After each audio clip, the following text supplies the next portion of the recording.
quand on entend l'Évangile, j'ai toujours envie de dire, parce que je le crois profondément, que tout ce que Jésus dit, c'est vrai.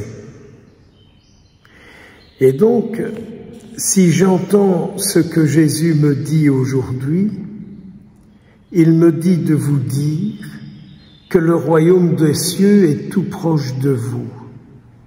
Proche, pas encore là. Il me dit de vous dire ça, et que le royaume de Dieu est tout proche de vous, et qu'il me donne la possibilité de guérir les malades, de ressusciter les morts, de purifier les lépreux et d'expulser les démons. Il vous dit ça, et il me dit que je suis capable de le faire. Alors j'aimerais que nous nous mettions en prière pour comprendre pourquoi ce qu'il dit ne s'accomplit pas comme on le voudrait. Je pense que nous avons un terrible problème de foi, qui est de croire que ce qui le dit, c'est vrai. Il reste toujours en nous une espèce de doute qui est là et qui fait qu'on dit, ben oui, il a dit ça, mais ça ne se fait pas. Mais que peut-être nous nous posons trop peu la question, mais pourquoi est-ce que ça ne se fait pas? Pourquoi est-ce que ça ne se réalise pas? Est-ce que c'est le problème est chez Jésus, qu'il dit des choses qu'il ne fait pas? Est-ce que c'est ça? Est-ce que Jésus dit des choses qu'il ne fait pas? Est-ce que c'est moi qui ne crois pas ce qu'il dit de moi? Est-ce que ce sont ceux qui entendent qui ne m'en croient pas capables? Mettons-nous en prière. Mettons-nous en prière. Peut-être encore que nous nous tournons trop sur nous-mêmes et que nous ne ramenons pas assez les affaires à Jésus. Et que peut-être on se regarde de trop. Et comme on se regarde de trop, il n'a pas la possibilité de nous regarder et de venir accomplir ce qu'il a dit en nous. Je ne sais pas. Mais j'aimerais que par notre prière, nous ne demandions pas au Seigneur de faire ce qu'il dit, mais de comprendre pourquoi sa parole, on pourrait pratiquement la retirer de l'Évangile et de dire, mais ça Jésus, tu as dit, mais je ne le vois pas. Qu'est-ce que tu veux que je fasse avec cette parole-là que tu nous dis?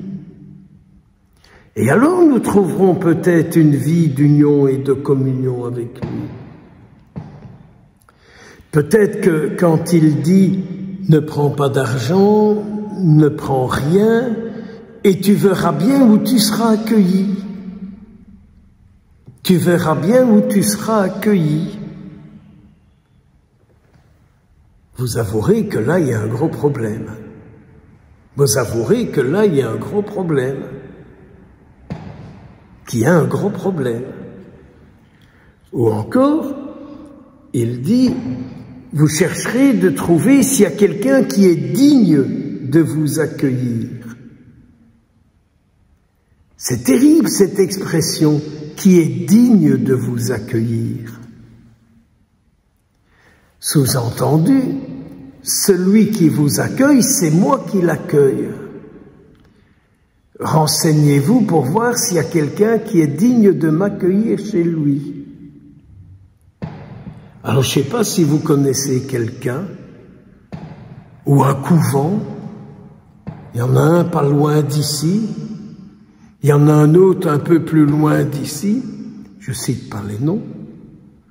Est-ce qu'il serait digne là d'accueillir celui qui vient pour que le Christ puisse accomplir son œuvre? Savoir accueillir le messager pour que Jésus puisse accueillir, accomplir ce qu'il dit. Puis flûte qu'il dit, hein. Si on t'accueille pas, ben tu te casses, tu les laisses dans leur brol, quoi. Mais est-ce que ce ne serait pas la situation d'aujourd'hui? Pas de vocation, les églises qui se vident. Est-ce que le problème ne serait pas là? On ne croit pas ce qu'il dit. C'est difficile d'accomplir ce qu'il dit. C'est difficile de trouver des lieux où il est accueilli. Enfin, quand je vois dans ma propre vie, c'est pas évident de dire Jésus, je t'accueille 24 heures sur 24. Je veux bien t'accueillir, hein, mais surtout ne me dérange pas. Je veux bien t'accueillir, mais surtout ne me dérange pas.